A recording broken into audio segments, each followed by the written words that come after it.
বাংলাদেশের দেশ বদলায়, পৃথিবী বদলায়।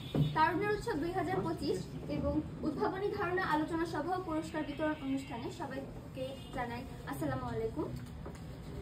আমরা সিনিয়র পাইলট স্কুল ও কলেজের পক্ষ থেকে এসেছি। আমাদের প্রকল্পের নাম হলো AI powered career stair and combined fake media by truth scanner. এখানে আমরা আমাদের প্রজেক্টের নাম হলো এআই পাওয়ার্ড ক্যারিয়ার স্টেয়ার এবং combating fake media by AI truth scanner. এখানে আমরা মূলত দুইটি প্রযুক্তি নিয়ে কথা বলব। যেহেতু আমাদের বাস্তব সমস্যার সমাধানে আজকের এই অনুষ্ঠানটি অনুষ্ঠিত হচ্ছে, তাই প্রথমে চলে আসি আমাদের বাংলাদেশের মাঠ পর্যায়ের সমস্যায়। আমাদের মূল সমস্যা হলো দারিদ্র এবং বেকারত্ব। এই দারিদ্র এবং বেকারত্বের পরিসংখ্যানের দিকে একটু খেয়াল করলে আমরা দেখতে পাই যে বাংলাদেশে মোট বেকারের সংখ্যা হলো 63 লক্ষ এবং এর মধ্যে শিক্ষিত বেকারই হলেন 57 লক্ষ। আমরা একটু চিন্তা করে দেখি যে এই বেকার কারা। এই বেকার হলেন তারাই যারা সরকারি চাকরির আওতাভুক্ত নন এবং কোনো বেসরকারি জবেও ঢুকতে পারেননি, এবং যারা সরকারি চাকরি পান না স্বাভাবিকভাবেই তারা কি করেন, কোনো বেসরকারি জবের অফারের কারণে সেখানে ইন্টারভিউ দিতে যান কিংবা কোনো প্রাইভেট জব খোঁজেন। তো সেক্ষেত্রে তাকে ইন্টারভিউ টেবিলে প্রথমেই যে প্রশ্নের সম্মুখীন হতে হয় সেটা হলো, তোমার কি কোনো এক্সপিরিয়েন্স আছে বা স্কিলস আছে? একটু চিন্তা করে দেখি আমরা যে প্রথমেই কোনো যুবক যে পড়াশোনা শেষ করে এসেছে সে কিভাবে কোনো এক্সপিরিয়েন্স কিংবা স্কিলধারী হবে। কিন্তু হ্যাঁ, এখানে ইন্টারভিউ টেবিলে যাতে তাকে না বোধক উত্তর দিতে না হয়, সে যাতে হ্যাঁ উত্তরই দিতে পারে সেটির ব্যবস্থাই আমরা এখানে করেছি। এখানে আমরা সি স্টেয়ার বা ক্যারিয়ার স্টেয়ার নিয়ে কথা বলবো। ক্যারিয়ার মানে আমরা জানি আমাদের পেশাগত জীবন এবং স্টেয়ার মানে আমরা জানি নির্দেশক।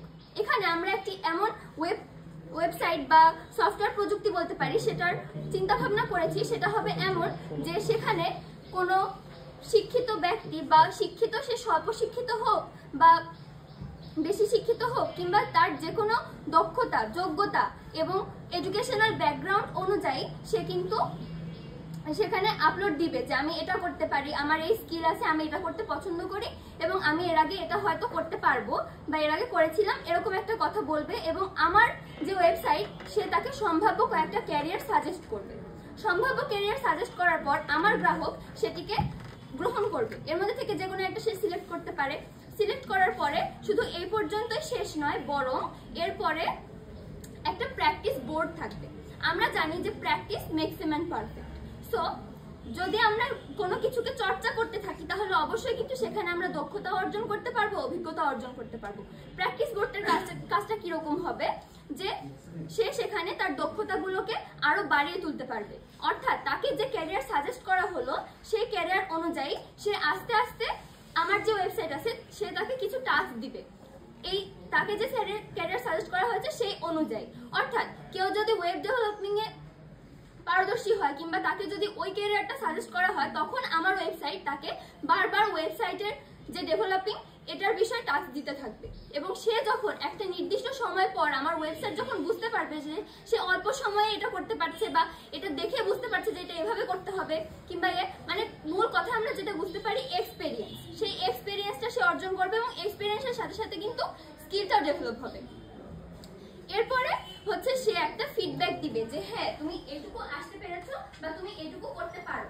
তখন সে যখন একটা ক্যারিয়ারে যাওয়ার জন্য অর্থাৎ পেশাগত জীবনে পদার্পণ করার জন্য যখন সরাসরি প্রস্তুত হয়ে যাবে, তখন সে কি করবে, একটা সার্টিফিকেট দিবে।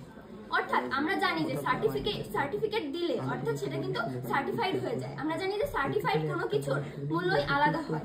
অর্থাৎ যদি আমরা এটা শুধু আমরা জানি যে গভর্নমেন্ট জব দেয়, কিন্তু সবার ক্ষেত্রে তো জব দেওয়া সম্ভব না। সেক্ষেত্রে গভর্নমেন্ট যদি এটা দায়িত্ব নিতে পারে এবং গভর্নমেন্ট যদি একটা সার্টিফিকেট প্রদান করে তাদেরকে আমাদের এই ওয়েবসাইটের মাধ্যমে, তখন কিন্তু ইন্টারভিউ টেবিলে গিয়ে সেই লোকটা বলতে পারবে যে হ্যাঁ আমি এর আগে এই কাজ করেছি এবং আমি এটা করতে পারবো। এখন আসি যে আমাদের যে জনসংখ্যা সেখানে তো অনেকেই বেকার আছেন এবং তাদের কর্মসংস্থানের অভাবেই তারা বেকার। এখন হচ্ছে যে আমরা তো এখানে বলছি যে সবাইকে আমরা চাকরি দিব, কিন্তু এত কর্মসংস্থান তৈরি হবে কোথায়? হ্যাঁ, আমরা একটু খেয়াল করে দেখি যে এখানে কিন্তু সবাই চাকরি করতে ইচ্ছুক হবে না, কারো কিন্তু বিজনেসেও ইন্টারেস্ট থাকতে পারে, কেউ কিন্তু এআই নিয়ে ভাবনা করতে পারে। সেক্ষেত্রে সে কি করবে? অর্থাৎ যদি আমি বলি যে আমি ডিপ্লোমা নিয়ে পড়াশোনা করেছি, আমার আইসিটি তে একটু ইন্টারেস্ট আছে, আমি নতুন নতুন কিছু উদ্ভাবন করতে পারি, আমি বিজনেস আইডিয়া দিতে পারি, সেক্ষেত্রে আমাকে ক্যারিয়ার সাজেস্ট করবে যে তুমি কিন্তু একটা এআই ফার্ম খুলতে পারো কিংবা এ করতে পারো, এবং তাকে সেই গাইডলাইন দিতে থাকবে যে বিজনেসটা পরিচালনা করার জন্য তাকে কি কি করতে হবে বা কি কি করলে সে এই বিষয়ে দক্ষ এবং এক্সপেরিয়েন্সড হবে। তখন আমার যে গ্রাহক সে বারবার হচ্ছে যে সেখানে গিয়ে চর্চা করতে থাকবে এবং একটি বিজনেস দাঁড় করাতে সক্ষম হবে, এবং সেখানেও কিন্তু কর্মসংস্থান সৃষ্টি হবে, এবং সেখানে কর্মসংস্থান সৃষ্টি হওয়ার পর কিন্তু যারা বেকার আছে তারা হচ্ছে যে সেখানে আবার ঢুকে যেতে পারবে। এবং এভাবে আমরা যদি একটা সামগ্রিক প্রক্রিয়ার কথা চিন্তা করি তাহলে কিন্তু আমরা দেখতে পাবো যে আমরা যদি এই সিস্টেমকে বড় পরিসরে চালু করতে পারি তাহলে কিন্তু আমরা আমাদের দেশের যে বেকারত্বের সমস্যা সেটি সমাধান করতে পারবো, এবং বেকারত্বের সমস্যা সমাধান করলে দারিদ্র্য কিন্তু আপনা আপনি সমাধান হবে, এবং দারিদ্র্য সমস্যা যদি সমাধান হয় তাহলে কিন্তু আমাদের মাথাপিছু আয় বাড়বে, মাথাপিছু আয় বাড়লে আমাদের দেশজ উৎপাদন বাড়বে, জিডিপি বাড়বে, এবং জিডিপি বাড়ার পরে কিন্তু আমরা সেটা বিদেশে রপ্তানিও করতে পারবো। এবং সেক্ষেত্রে আমাদের যে টাইটেল এসব দেশ বদলায় পৃথিবী বদলায়, সেক্ষেত্রে কিন্তু আমরা আগে দেশকে পরিবর্তন করছি, দেশকে পরিবর্তন করার পর সেই হাত ধরে দেশ কিন্তু বিশ্বের একটা ভালো দেশ হিসেবে মর্যাদা লাভ করছে।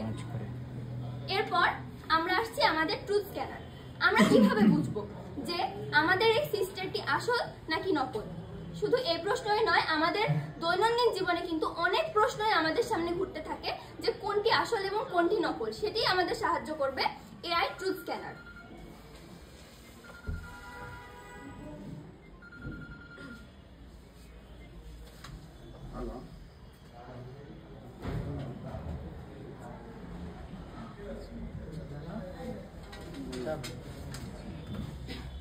বর্তমানে ফেক মিডিয়ার পরিমাণ এত পরিমাণে বেড়ে গিয়েছে যে কোনটা সত্য কোনটা মিথ্যা, কোনটা রিয়েল কোনটা ফেক আমরা সেটাই বুঝতে পারি না।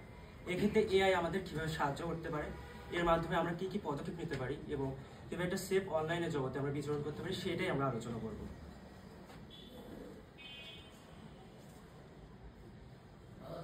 The problem, fake media rampant. আমরা দেখতে পাই অনলাইনে অনেকে অন্যের নামে আইডি খুলে, অন্যের ছবি অন্যের তথ্য দিয়ে আইডি খুলে বিভিন্ন আলাদা আগেরটা যেটা বললে এটা আলাদা আরেকটা না স্যার, আমাদের হচ্ছে দুটো আইডি আছে কিন্তু ওটা একই সূত্রে গাঁথা, অর্থাৎ ওটা এক্সপেরিয়েন্স নিবা চাকরিতে তোমাকে হেল্প করবে। এটা কি? এটা হচ্ছে যে ট্রুথ স্ক্যানার, অর্থাৎ আমরা কোনো কিছু সত্যি নাকি মিথ্যা সেটা বুঝবো কিভাবে? আমরা জানি যে আমাদের সেটার সাথে এর কোনো সম্পর্ক আছে? আগের প্রকল্পের সাথে এর কোনো সম্পর্ক আছে? হ্যাঁ স্যার, সম্পর্ক তো সবকিছুর মধ্যেই থাকে, এটা যদি আমরা জুড়ে দিতে পারি। অর্থাৎ আমরা যদি বলি যে আমাদের সিস্টের এরকম তো অনেক ওয়েবসাইট আমরা পাবো, এখন হচ্ছে যে আমাদের এই ওয়েবসাইটটা আসল নাকি নকল এমন অনেক তথ্য ছড়ায় যেগুলো আমরা বুঝতেই পারি না যে সেটা আসল নাকি নকল। হ্যাঁ, যদি শোবিজ জগতের কথা বলি, কয়েকদিন আগে আমরা দেখতে পেয়েছি যে অনন্ত আম্বানির বিয়েতে সালমান খান এবং ঐশ্বরিয়া রায়কে একসাথে দেখা যাচ্ছে, এবং ছবিটা দেখতে কিন্তু অনেকটাই রিয়েলের মতো, কিন্তু জিনিসটা কিন্তু রিয়েল ছিল না। সেরকম ক্ষেত্রে কিন্তু আমাদের সিস্টারের ক্ষেত্রেও হতে পারে, আমাদের সিস্টারের ক্ষেত্রে মিথ্যা তথ্য ছড়াতে পারে, আমাদের ওয়েবসাইটের নকল স্ক্রিনশট তৈরি করা হতে পারে, এবং এক্ষেত্রে যে আরো অনেক কিছু রিউমার ছড়াবে না আমাদের সিস্টেমের বিষয়ে সেটা কিন্তু আমরা বলতে পারছি না। সেক্ষেত্রে আমাদের সিস্টেমের নিরাপত্তা আমরাই নিশ্চিত করব। সেক্ষেত্রে আমাদের আসলে হচ্ছে ট্রুথ স্ক্যানার। বর্তমানে আমরা অনলাইনে দেখতে পাচ্ছি একজনের তথ্য নিয়ে আরেকজন ফেক অ্যাকাউন্ট খুলছে এবং খুলে বিভিন্ন ধরনের সাইবার ক্রাইম করছে। আমরা প্রবাসী বাঙালিদের কথা বলতে পারি, তাদের 1 মিনিট সময় আছে, তাদের ছবি তাদের তথ্যগুলো নিয়ে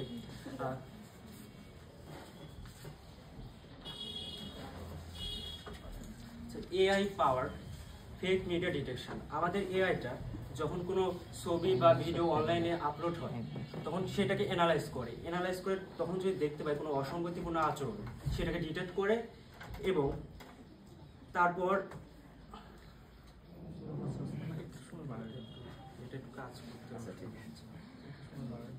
আমরা এখানে একটা অটোমেটেড ফিচার অ্যাড করেছি। যখন কোনো মিডিয়া অনলাইনে আপলোড করা হবে আপলোড করা হবে, যদি ধরে নেই সেটা ফেসবুকে আপলোড করা হয়েছে এবং সেটা যদি ফেক হয় তাহলে আমাদের এআই অ্যালগরিদম সেটাকে ডিটেক্ট করবে, করে সেই প্ল্যাটফর্মে একটা রিপোর্ট পাঠাবে যে আমাদের দেশের একটা ফেক মিডিয়া ছড়িয়ে পড়েছে এবং সেটার বিরুদ্ধে আপনারা ব্যবস্থা নেন এবং খুব তাড়াতাড়ি আপনাদের প্ল্যাটফর্ম থেকে সেটাকে সরিয়ে ফেলেন। এখন এটার জন্য আমাদের কি করতে হবে? এটার জন্য আমাদের ফেসবুক, ইউটিউব, মাইক্রোসফট, গুগল এসব কোম্পানির সাথে কোলাবরেট করতে হবে। তাদেরকে বলতে হবে যেন তারা আমাদের মেইলে দ্রুত রিপ্লাই দেয়, আমরা যেসব রিপোর্ট পাঠিয়েছি সেসব যাচাই করে যেন, এবং করে যদি আমাদের যে তথ্যটা অনলাইনে ছড়িয়ে পড়েছে সেটা যদি মিথ্যা হয় তাড়াতাড়ি সেটা যেন সরিয়ে নেয়। মানুষের মধ্যে স্বচ্ছতা বাড়াতে হবে, বিশ্বাস বাড়াতে হবে,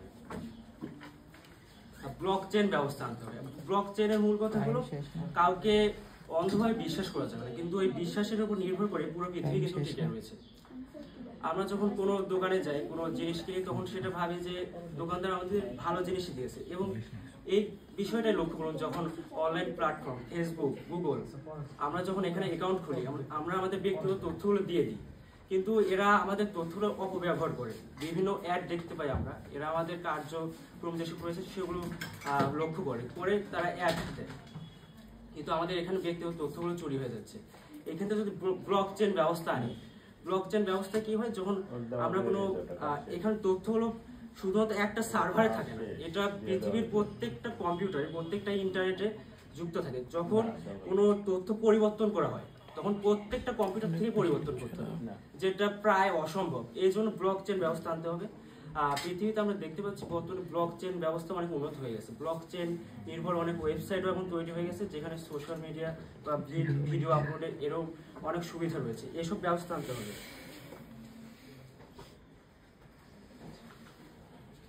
we have a big dream.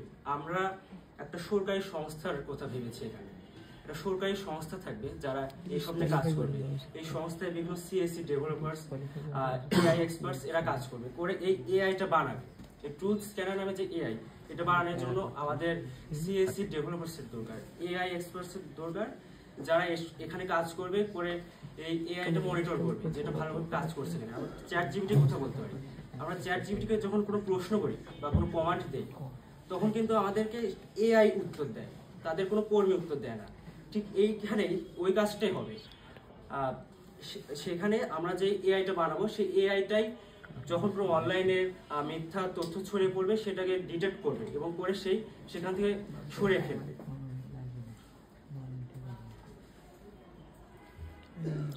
The ফিউচারে আমরা এআইকে এত পরিমাণে উন্নত করতে চাই যে অনলাইনে কোনো একটা ফেক মিডিয়া আপলোড হওয়ার সাথে সাথে যেন সেটাকে ডিটেক্ট করে এবং সাথে সাথেই 5-10 মিনিটও যেন সময় না নেয়, সেটা যেন অনলাইন থেকে সরিয়ে পড়ে।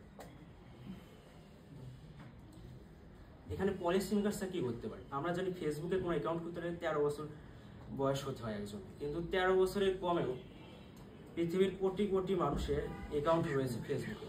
এক্ষেত্রে এআই কি করতে পারে? এআই মানুষের কার্যবিধি লক্ষ্য করতে পারে। একজন বাচ্চার ইন্টারেস্ট কোথায়, একজন অ্যাডাল্টের ইন্টারেস্ট কোথায়, আর একটা মিডিল এজ পার্সনের ইন্টারেস্ট কোথায় সেটা কিন্তু জানে। এখন এআইকে আমরা যদি কোনোভাবে বোঝাতে পারি যে কে কোনটায় ইন্টারেস্টেড, এখন যদি সেটা ইন্টারেস্ট থাকে কোনো বাচ্চাদের মধ্যে, তাহলে সেখানে বাচ্চাদের ভিডিওগুলোই আসবে। আর যদি কোনো অ্যাডাল্ট বা মিডিল এজ থাকে তাহলে সেরকম ভিডিও দেখতে পাবে। Conclusion: This time is to act. আমাদের এআই এর যে উদ্ভাবনী শক্তি, এর যে ক্ষমতা, এটাকে কাজে লাগাতে হবে। কাজে লাগিয়ে আমাদেরকে দেশও বদলাতে হবে, আমাদের পৃথিবীকে বদলাতে হবে। ধন্যবাদ সবাই। ধন্যবাদ। এবার কোনো প্রশ্ন থাকলে প্রশ্ন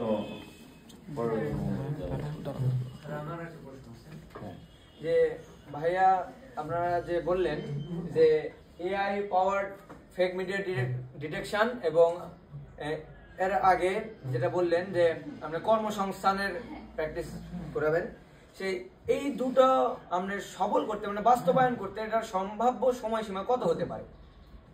এটা সম্ভাব্য সময়সীমা হতে পারে আমরা এখন এভাবে তো বলতে পারছি না, কারণ আমরা এখন 10ম শ্রেণীর শিক্ষার্থী। এটা তো আমাদের পক্ষে বাস্তবায়ন করা সম্ভব না।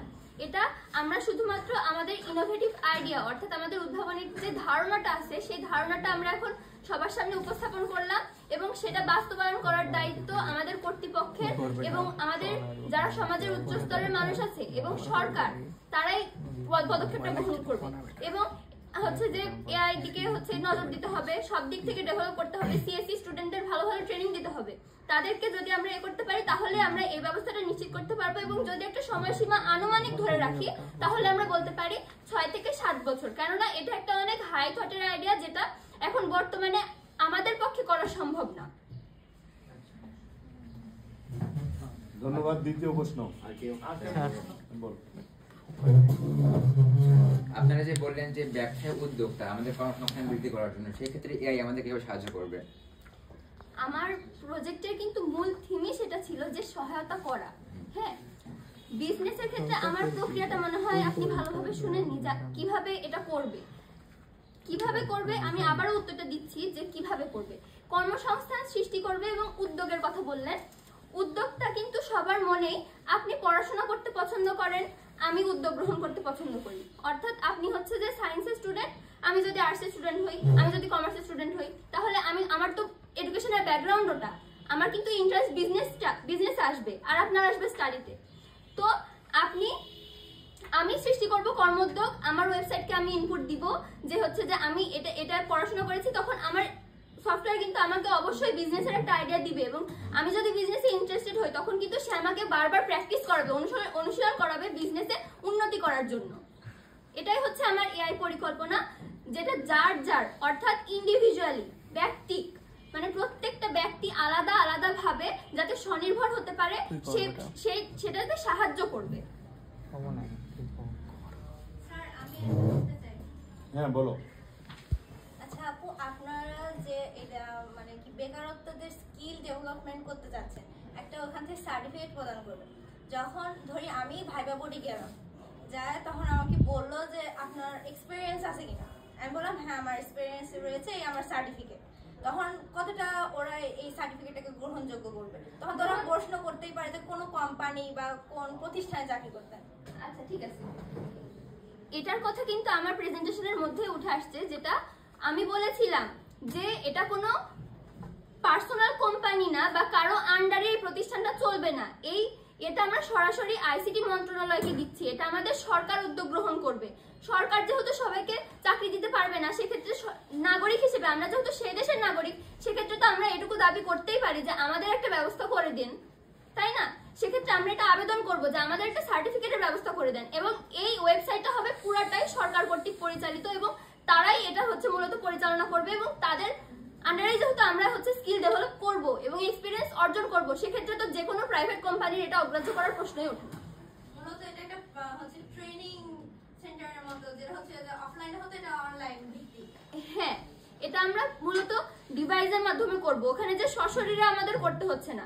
আমরা যেহেতু এখন মানে বলতে গেলে আমাদের সবকিছু এখন আইসিটি নির্ভর হয়ে গেছে, সেখানে আমরা কিসের জন্য, আমরা যদি এটা অফলাইনে করতে চাইতাম তাহলে কি করতে হতো, একটা নতুন একটা সংস্থান তৈরি করতে হতো, একটা নতুন বিল্ডিং তৈরি করতে হতো, অনেকগুলো হচ্ছে যে ইনস্ট্রুমেন্টের দরকার হতো। কিন্তু আমরা বাসায় বসে যার বাসায় এই ওয়েবসাইটে আমাদের নিজেদের স্কিল ডেভেলপ করতে পারবো। এটাই হচ্ছে আমাদের মূল উদ্দেশ্য, যেটা হবে আইসিটি কে কেন্দ্র করে, এবং এটাই হচ্ছে আমাদের উদ্ভাবনী ধারণা।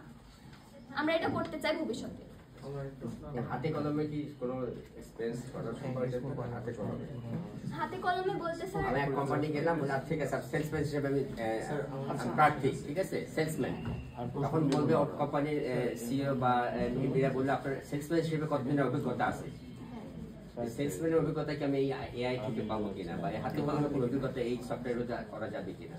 স্যার হাতে কলমে করার জন্য তো আমরা প্র্যাকটিস বোর্ডটাকে রাখছি, তাই না? আমরা সেলসম্যানের কাজটা কি, আমি দোকানে আমার কোনটা অভিজ্ঞতা, আমার কত 2 বছর 5 বছর করে আসছি, সেই কোম্পানি আমাকে সার্টিফাই করেছে, আমি এই সার্টিফিকেটটা অন্য এক কোম্পানি যাচ্ছি। কিন্তু তোমাদের এটা দিয়ে সেরকম হাতে কলমে কোনো একটা হাতে কলমে করার একটা সেন্টার আমরা রাখবো, প্র্যাকটিস বোর্ড শুধুমাত্র আমাদেরকে টাস্ক দিবে, আর সেই টাস্কগুলো কিভাবে হবে সেটা বলুন। স্যার আমরা যেহেতু প্রথমে বললাম যে এটা হচ্ছে যে হবে পুরোপুরি গভর্নমেন্ট থেকে নিয়ন্ত্রিত। হ্যাঁ, গভর্নমেন্ট যদি এটা নিয়ন্ত্রণ করে তাহলে কিন্তু আমরা জানি যে কোনো কিছু একটা ভালো যদি আমরা আউটপুট দিতে চাই তাহলে কিন্তু আমাদেরকে পরিশ্রম করতেই হবে। তো সেক্ষেত্রে একটা সেলসম্যান সে যদি শুধুমাত্র অর্থের জন্যই এটা হচ্ছে যে